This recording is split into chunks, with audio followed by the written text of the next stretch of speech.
Today, I'm going to introduce you to the Alabama LGBTQ+ Student Network. The target population for this network is LGBTQ+ leaders, including high school, undergraduate, and graduate students. Our vision statement is fostering and supporting intersectional LGBTQ+ leadership. Our mission is to create a support network for LGBTQ+ leadership through education, outreach, and advocacy. The leadership positions for this organization will include liaisons, committee chairs, a policy committee, an intersectional committee, a resource committee, a communication committee, and an elections and platform editor. Committee chairs will hold the primary responsibility to oversee their individual committees. They will be responsible for day-to-day operations and will present committee reports to the general body. The policy committee will be headed by the policy executive, the intersectional committee will be headed by the intersectional editor, the resource committee will be headed by the content editor, and the communication committee will be headed by the liaison communications officer. Liaisons will be elected or nominated by their individual member organizations. They'll be responsible for communication with state leadership and with other organizations that they wish to coordinate with. They'll be the primary point of contact, and they will be responsible for casting the votes of the member organizations in the election of new statewide leadership. Our goal of policy as our first pillar is to create a set of standards and an action plan for inclusive university policies. Our policy committee will consist of two members, which is, the first one is the policy executive, who is going to be concerned with working directly with student LGBTQ+ organizations. They're going to be responsible for helping member organizations work with their campus administrations, either in person or over Skype calls, and has LGBTQ+ related inclusive policies. The policy researcher, on the other hand, will be focusing on researching the benefits and previous implementations of pro-LGBTQ+ policies. So they're going to be doing statistics, they're going to be doing budget, they're going to be focusing on how policies have been passed in the past that have worked very well, or have particularly been pushed by the student organizations in the present. And they're also going to conduct member surveys on policy preferences. Our policy action items include gender-inclusive housing, establishing a minimum number of gender-neutral restrooms and spreading them across campus, facilitating name and pronoun changes in administration, implementing non-discrimination policies, and providing education for university and school administration, and gender-inclusive Greek life opportunities. The second pillar of our organization will be intersectionality. And its focused goal will be to establish guidelines that ensure intersectionality in leadership, representation, and advocacy. Our intersectionality committee will consist of 3 positions: an editor and 2 producers.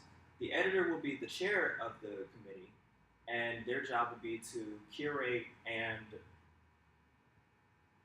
provide inclusive language usage guides, establish training standards and resources for future leaders of other LGBT organizations to be able to reference, as well as advisors for these groups and other diversity groups. Other 2 positions will be producer positions, and their jobs will consist of the compiling and collection of information and creating coming up with guides for LGBT officers to reference and learn from, as well as preparing references for programming for intersectionally based events.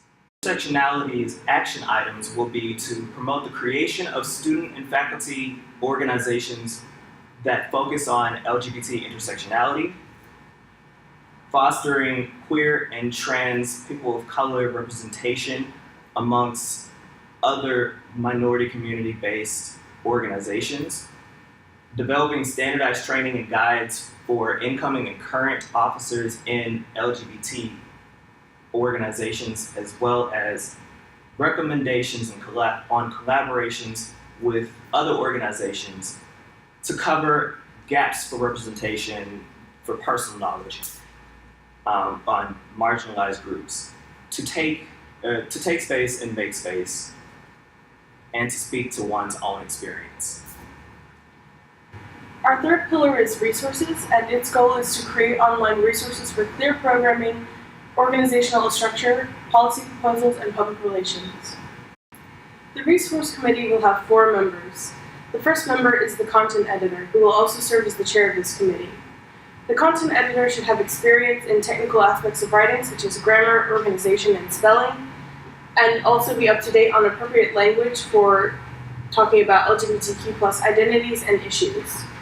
The next member will be the curator, who will search for new content to include from other organizations and research bodies that we are not able to collect or provide ourselves, as well as determining if content is relevant and thorough enough to be included in our resource pack.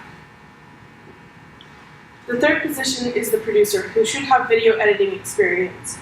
The producer will not only help to edit and put together raw video from member organizations, but will also create videos themselves and be in contact with member organizations as they produce their own videos.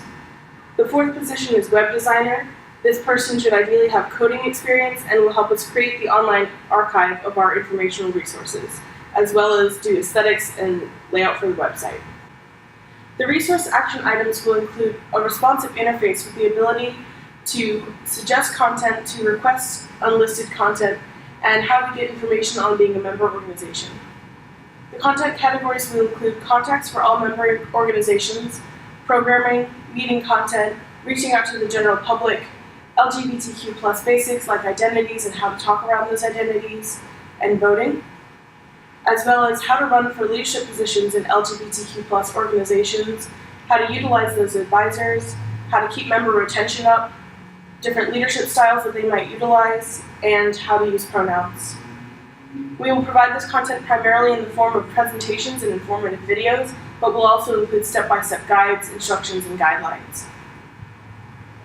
First, our member organizations will provide any pre-existing content like presentations, event plans, etc., which they have. Then member organizations will be delegated according to their ability to create new content and the need for that content. Most content will be written or provided by the member organizations, but some of it will be curated, especially anything that we are unable to produce ourselves.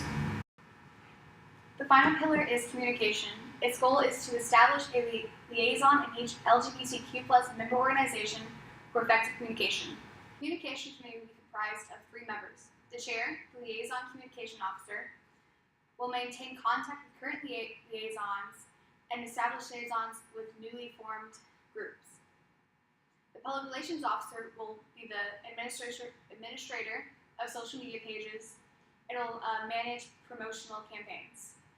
Finally, the events officer will keep the calendar of events up to date and create pages of events on the Facebook community events page.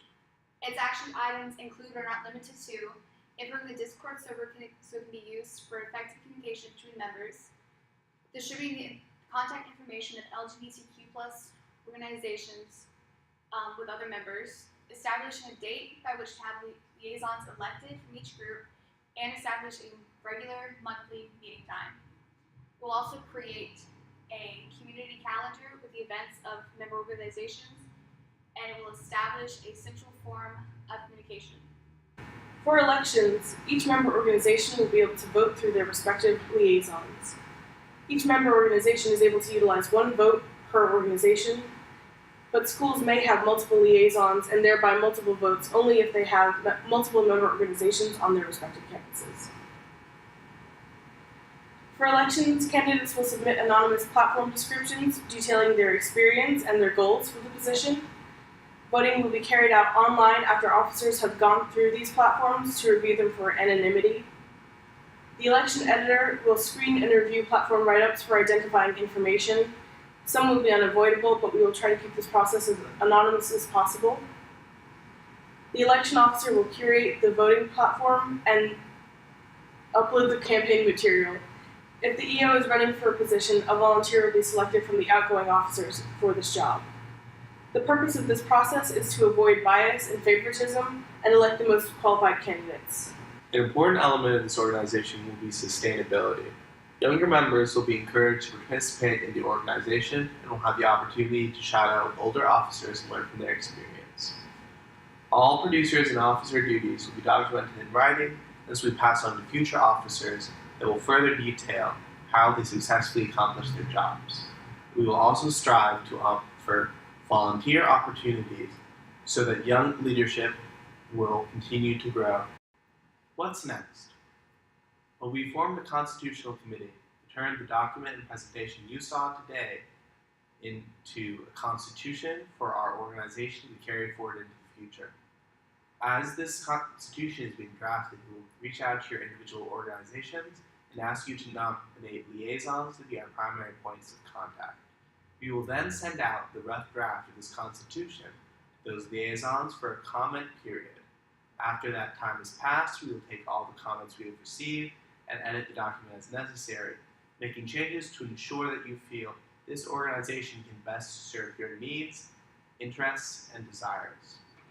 Thank you for taking time to listen to our presentation today, and we look forward to working with you